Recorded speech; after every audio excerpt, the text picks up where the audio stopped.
best and আরে আমাকে সময়টা দেন না, let me say something, don't dictate me anything. আমার 50 বছর জ্বালানি তেল ব্যবসার জীবনে বহুত প্রেস কনফারেন্স করেছি। This will be the greatest press conference in my life. I don't know I will go ahead with the next generation or not. আমি আর সুযোগ পাবো কিনা জানি না। তো সবার আগে আমি একটা কথা বলে দিয়ে আমাদের সংবাদ সম্মেলনের কথা বলতে চাই।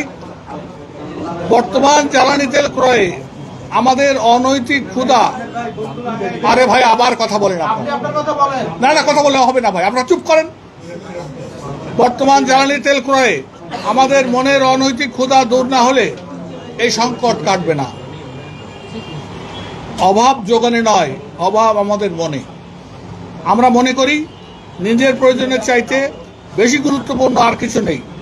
সমাজ সংসার আর কিছুতেই আর সব কিছুই চাইতেই আমাদের কাছে তেল ক্রয় এখন মুখ্য হয়ে গেছে, গৌণ হয়ে গেছে আমাদের দায়িত্ববোধ। আল্লাহ তাআলা আমাদেরকে হেদায়েত দান করুন, আমরা সংযত হই। এবার আমি আমার বিষয়টি পরিষ্কার করতে চাই। জরুরি সংবাদ সম্মেলন স্থান আমাদের এখানে লেখা আছে, আপনারা পড়ে নিন। প্রিয় সাংবাদিক বন্ধুগণ, আসসালামু আলাইকুম।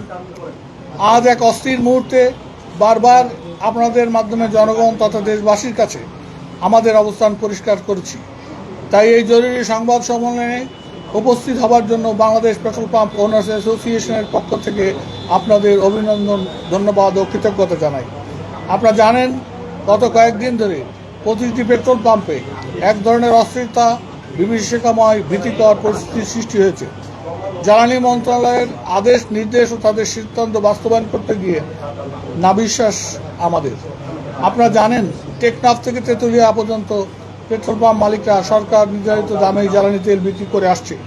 সারা দেশে পেট্রোল পাম্প মালিক ও তাদের কর্মকর্তা কর্মচারীরা সকাল থেকে রাত অবধি সুষ্ঠুভাবে ক্রেতাদের তেল সরবরাহ করে অর্পিত দায়িত্ব সুষ্ঠুভাবে পালন করে আসছে।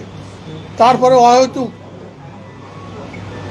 সঠিক তথ্য না জেনে পেট্রোল পাম্পের উপর আক্রমণ, দায়িত্বরত স্টাফদের নির্যাতন ও প্রাণহানির ঘটনা ঘটেই চলেছে। আমরা সরকারের প্রতিপক্ষ নই, আমরা সবসময় সরকারকে সহযোগিতা করেই আসছি। সব দুর্যোগের সময় আমরা পাশে ছিলাম, পাশে আছি, পাশে থাকব। মধ্যপ্রাচ্যের ভূ রাজনৈতিক উত্তেজনা এবং বিশ্ববাজারে তেলের সরবরাহ অবস্থা অস্থিরতার পরিপ্রেক্ষিতে বাংলাদেশ সরকার জ্বালানি তেল বিক্রিতে রেশনিং বা সীমা নির্ধারণ সিদ্ধান্ত নিয়েছে। কারণ রাজধানী সহ সারা দেশের পেট্রোল পাম্পগুলিতে যানবাহনের দীর্ঘ সারি এবং সাধারণ মানুষের মধ্যে